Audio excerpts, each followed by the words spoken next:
Hello there, fellow nerds. So, last week I did a video about why you should read the original THRAWN trilogy from Star Wars Legends.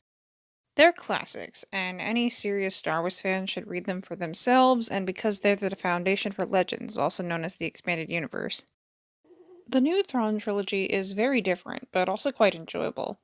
Now, this trilogy shouldn't be confused with the other canon THRAWN trilogy, which takes place inside THRAWN's home society, the Chiss Ascendancy. Those are reportedly quite good, but I actually haven't read them yet, so that'll have to wait.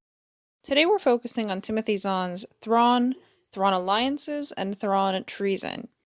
The series takes place during the show Star Wars Rebels, which places it in the 5 years leading up to A New Hope. However, one doesn't have to have seen Rebels to appreciate the book. The first one, THRAWN, focuses on the relationship between Thrawn and a young Imperial called Eli Vanto, who joined the Empire just to get a good job and ends up assigned to help Thrawn acclimate to Imperial culture, something he initially resents, but as Thrawn climbs the ranks, Eli becomes a protege of sorts, somebody whom Thrawn teaches to analyze small details while paying attention to the big picture. As with the original Thrawn trilogy, we nearly always see Thrawn through somebody else's eyes, in this case, usually Eli's, as he tries to figure this strange blue alien out. Eli comes to appreciate Thrawn and the reason Thrawn joined the Empire.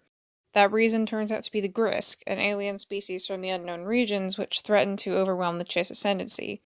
Thrawn wants the Empire to join forces with the Ascendancy someday to address the threat, and Eli learns to take that threat seriously. Thrawn is very fun to watch in this book. He's undiplomatic, calm, and reasonable, his crew respect him, and he doesn't feel like a villain at all.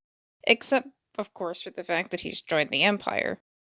Governor Price, a Rebels character who butts heads with him both in the show and in the book, ends up looking like an absolute buffoon next to him, which is oddly satisfying even though they're both working for Palpatine.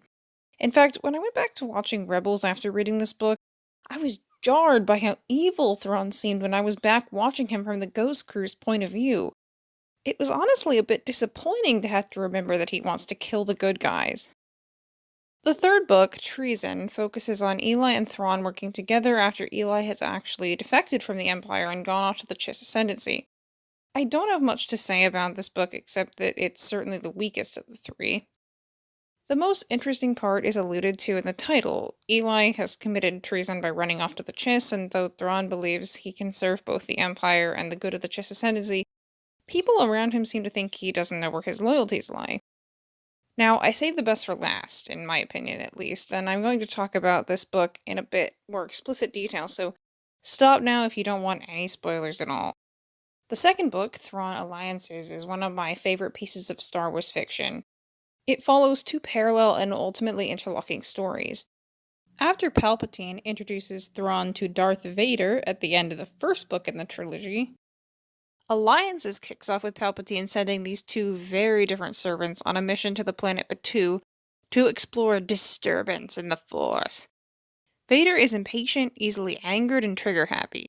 Thrawn is calm, cool, calculating, and careful to minimize casualties. Vader is used to his underlings fearing him, and Thrawn, though he's the slightest bit condescending, expects his subordinates to make mistakes and lets them talk through what they did wrong to learn what to do next time. Vader is the boss that makes you want to quit on your first day, assuming you survive it, and Thrawn is somebody who quickly earns loyalty. He's not a politician any more than Vader is, but he's also not in this game for himself. And Vader, for his part, resents being told what to do, but listens to Thrawn basically just because Palpatine says so. Predictably, they clash. But then there's an added layer that makes this book absolutely brilliant. Half the story takes place nearly 2 decades beforehand. Turns out, Thrawn first met Anakin Skywalker on Batuu, the very planet which Vader and Thrawn have been sent to investigate. Anakin went there during the final year of the Clone Wars after Padme went missing there, happened upon Thrawn, and teamed up with him to track her down. The character work in this book is incredible. Timothy Zahn perfectly captures Anakin as he is portrayed in the Clone Wars show. The way he goes so quickly from concern for R2 to thoughts about force choking an irritating bartender, his impulsiveness and his sense of humor, the way he thinks he's being careful to do things the way a Jedi would while missing the irony of his own erratic behavior and warrior tendencies, all mixed with a slowly increasing respect for Thrawn. Padme's also handled exactly like that show. She's calm, collected, and driven. And then comes the brilliance of the Rebels era half of the narrative. You get to see how Vader's interactions with Thrawn's parallel Anakin's, and how much Vader's thought patterns overlap with his former self, and yet he distances himself so carefully in his thoughts. The Jedi was here before with Thrawn. The Jedi remembered this place.